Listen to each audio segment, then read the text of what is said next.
Hi everyone and welcome to my TBR cards pick by Gothober TBR.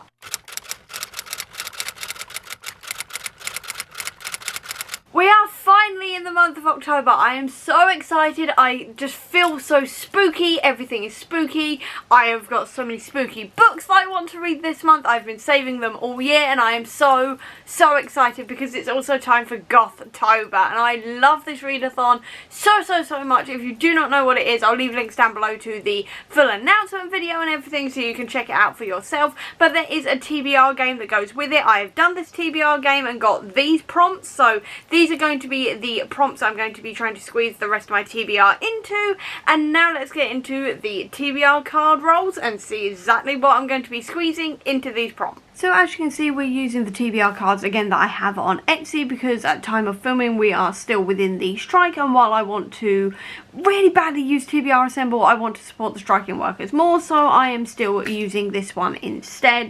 This one is available on Etsy and it's a little bit more generic than what I would usually have for my own TBR game, but it's just because it's an Etsy thing that I am selling, so I had to make it more generic. So so it just fitted everybody else. So what I will say is that the same rules apply as it did last month. So if I land on the same card twice, I can scroll upwards or downwards until I find a new prompt.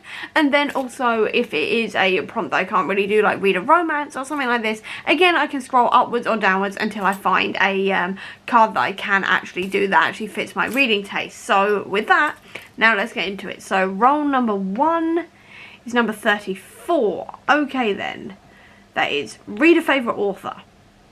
I can definitely do that. The one I have in mind does not have anything to do with anything gothic, but okay then, it's actually the opposite of Gothober, but it's a favourite author and I was going to read it anyway, so glad I can fit that in somewhere. My first roll gave me favourite author, and this is not going to be covering any Gothober prompts whatsoever, and you'll see why in a second, because what I'm going to be reading is Tom Fletcher's The Christmasaurus Carol. Now obviously I cannot fit the Christmasaurus into any like Halloween prompt whatsoever because it's a Christmas book, but this is coming out in October. I always read the Christmasaurus books and anything Tom releases on the day it arrives at my door, so that is what I'm going to be doing. I don't really know much about this one further than the fact that it's about the Christmasaurus, who is a Christmas dinosaur, and that's all I really need to know. I'm just excited to read it. Roll number 2 is number 2 all the way up. That is to read a sci-fi. I'll see if I can fit anything in for that. I don't know if I'll be able to squeeze that into a Gothober prompt, but we shall see. My next prompt was sci-fi, and for that I am going for Catching Fire. This is the second book in the Hunger Games series, and also it's counting for the feed scroll prompt for Gothober. Now, this was a massive stroke of luck, so I was scrolling through and couldn't find anything, and then all of a sudden Catching Fire came up and I was like, well, that's brilliant, because I already planned on reading that. So I was like, this is perfect, it's a sign, I'm reading it. So very excited for this. I'm not going to tell you what it's about. It's the second book in the Hunger Games series and everyone knows what the Hunger Games is about. Either way, I read the first one for the first time last month, so I'm really excited to continue on with the series and see where it goes. I mean, I kind of know because I've watched the films, but very excited to see where the book takes me instead. Roll number 3 is number 5, so that's read a BIPOC author. Perfect for Gothober, absolutely perfect. My next prompt was BIPOC author, and this is great because this is also a prompt for Gothober, so I'm going for Spirit Hunters by Ellen O. This one is all about Harper, who has just moved into a new house which she thinks may be haunted. Everyone thinks it's haunted who lives in this town that she's moved to. It makes her skin crawl and her hair stand on end and all of this kind of thing, and there's been a tragedy that has befallen every single family that's ever lived there, and then Harper's brother starts to act a bit weird now that they're in the house, and I've heard amazing things about this one. This one sounds really creepy, really spooky, which is exactly what I want to read for this month because obviously it is spooky season, and also I am counting it for the sentient house prompt because to me it sounds a little bit like the house could be a little bit maybe sentient or a little bit alive. At the very least it's haunted, so I am definitely counting it. I've heard amazing things about this, saying it's really spooky, so very excited to read it now. Next roll is number 11, so if I scroll down to 11, that is to read a disabled author. Again, perfect for Gothober. absolutely perfect. Love that. Next up we had Disabled Author, which again is actually a prompt for Gothober as well. I was so happy with how these roles went, to say the least. It lined up perfectly in a few places, and for this I'm going for The Book Eaters by Sunyi Dean, who is an autistic author. So this one is all about a group of people who eat books, but then there is a small offshoot of people who want to eat minds, I think it is. Either way, I've heard amazing things about this. I always want to support autistic authors as well, and this just sounds like such a good fun read as well, so very excited. I've heard nothing but good things. Cannot wait to read it. Next role is number 26, so we'll go all the way down to 26, and that is to read a romance. I can't do that, so we'll scroll downwards, and that is read a horror. I mean, perfect for Gothober. So excited this one came up because I was really hoping it would at some point. The next prompt was horror, and I am so excited because it means I can finally read House of the Slaughter, The Butcher's Mark. This is by James Tynion IV, and this is a spin-off of Something is Killing the Children, and this one is following Aaron Slaughter, who was Erica, the main character of Something is Killing the Children. He was her handler and rival, and this one is following him before he became like a member of the House of Slaughter, this kind of thing, and we're just getting like his story. I cannot wait to read this. I've loved Something is Killing the Children so much. I'm so curious about Aaron as well as a main character, and I just cannot wait to read this. I've been saving it for Halloween for ages now, and it is now finally time to read it, and I am so ridiculously excited. I'm ridiculously excited about everything on this TBR, but this one specifically I am so excited to read. And then my final role is number 11. I think we've just gotten that one, haven't we? Number 11 is read a disabled author. Yeah, so we'll go to read an LGBTQI plus author, which means I've covered in here every single one of the main Gothober prompts as well. So that is brilliant. Love that. Then my final prompt was LGBTQI plus author, which works perfectly with the Gothober prompt of LGBTQI plus author. And for this I've gone for pirates instead of spooky, and that is going to be Wicked Bargain. I can't remember much about this one, I won't lie. I just know that it's about queer pirates, and the queer rep is also own voices as well as the Latinx rep as well, if I remember rightly. Even though I can't remember much about it, I still cannot wait to read this one. I know that the audiobook that I'm going to be listening to is narrated by Vico, who plays Jim on Our Flag Means Death, which is very, very exciting. It's going to tie in very well with me watching that show, so cannot wait to read this one and just get into like the piratey mood in amongst all of the spooky. Then speaking of more pirates, I also have Seafire, and this one is going for the water theme prompt because obviously this is all about female pirates, which means they're going to be on water, and these female pirates are all seeking revenge. And I mean, that just sounds perfect. I'm in a pirate mood. I'm always here for like female characters taking the lead in books and in general media, and I am also very much here for revenge stories. And also I'm pretty sure this is one of my priority books for the year, so now I can finally tick that off as well. So it's ticking off a lot of prompts for me personally and also for Gothober, and I cannot wait to read this one. This has been on my list for a really, really, really long time. I've been waiting to get into the pirate mood.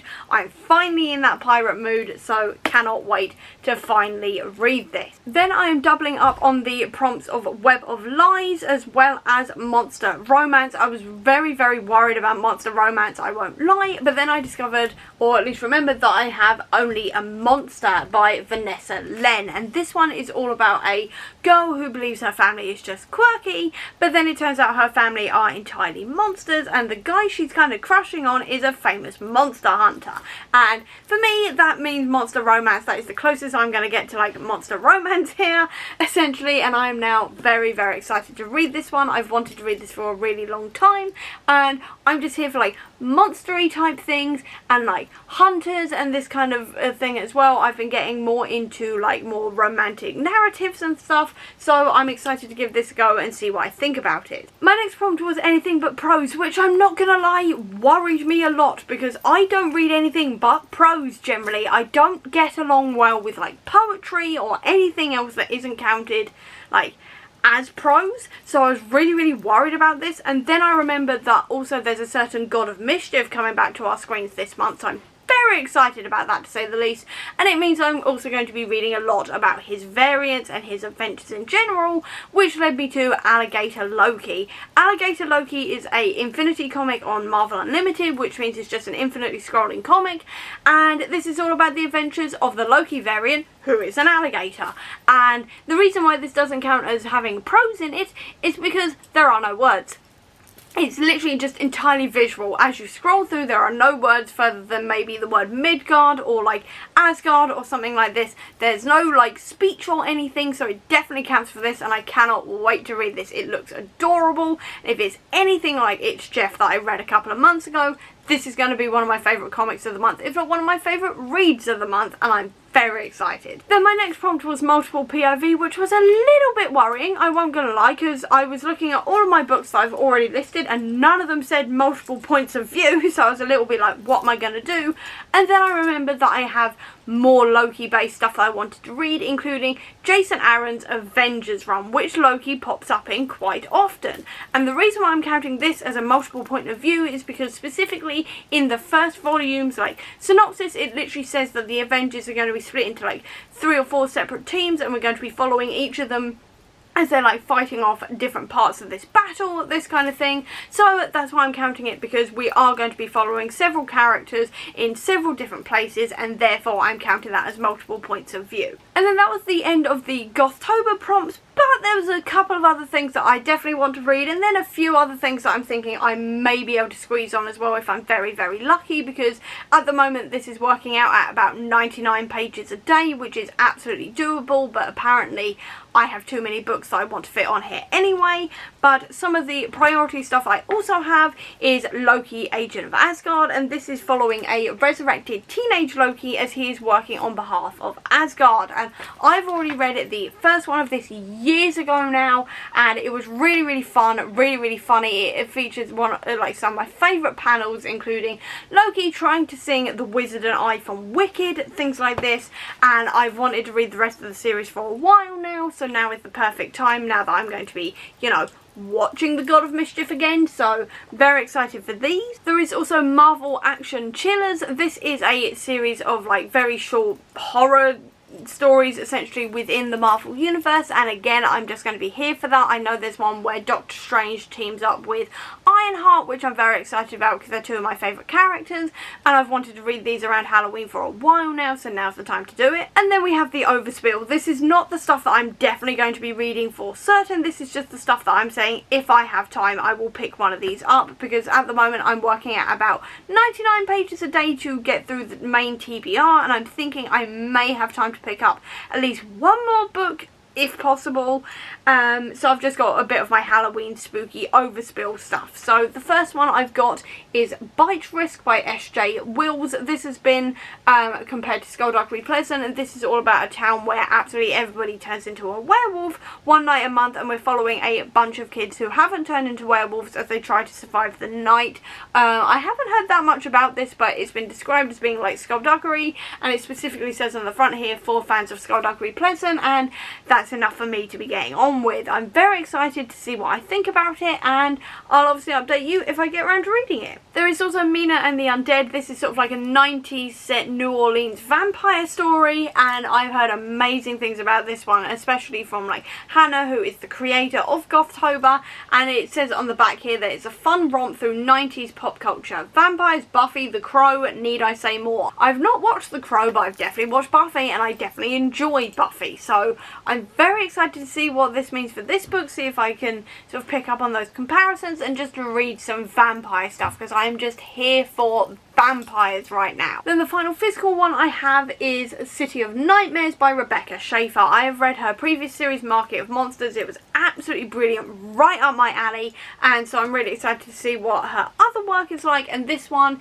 is all about a city where if you fall asleep you then become your nightmare, and I am just here for that kind of narrative right now. That sounds amazing. I want to read more Rebecca Schaefer because I love her work, and this just sounds incredible. incredible. I cannot wait to read this one, so if I get time again I will try to squeeze this on. And then the only other thing to mention is Heart Haunt Havoc. This is a short novella that's all about like a spooky house and a queer romance, and it just sounds like fun. I've heard really good things about it, and also it's a novella, so it's quite short, which means if I do have time to read anything, it's probably going to be that one. Editing Becca quickly jumping in here as well to quickly say that there's also the graphics-a-thon that has not had all of its prompts or anything properly like announced yet, so I can't give a TBR for that yet, but I'm definitely taking part in that, as well as the middle grade readathon as well that's also running throughout October, which means I will also be trying to squeeze in as well Uncle Montague's Tales of Terror, because that is the one that Hannah's just recommended to me. That is a middle grade that would fit the prompts of multiple POV as well as horror, so I'm going to try and fit that one in as well. And that is the end of this massive TBR, and it is a massive TBR, and it's going to be a difficult one to get through considering the amount of other things I'm also doing this month. There is the McFly tour, I've also got an Etsy sales challenge I'm doing, I am prepping to go to Yauk in November, I've got like several like major things that I'm going to be blogging about throughout the month of October as well, which is going to take up a lot of time. I've got like the fact that I'm also rewatching the entirety of Doctor Who as well to prep for November. There's a whole load of things going on, but I'm going to be, no matter what, living my best spooky life. I'm so excited. My Wednesday Addams heart is singing. I am in my element, and I'm just excited to read loads of spooky books. And that is where I'm going to leave this, because otherwise I'm just going to carry on talking about how excited I am for the spooky season. So I hope you enjoyed this video. If you did, please do give me a thumbs up. Comment down below, tell me which book I should start with. I'd love to know. Or if you don't have that much time, leave me a ghost emoji down below to let me know that you were here. I'll also leave a link as well down below to all of my social media if you want to check it out, including to the Comic Book Sanctum, which is my website dedicated to Marvel Comics, which is going to be filled with all things to do with comic book Loki if you are interested in that, as well as a link as well down below to my Etsy store where I'm going to be doing that sales challenge if you're interested in that as well. Or if you just want to see any more of my videos, please click subscribe here, and over here will be the link to my previous video. But until next time everyone, bye!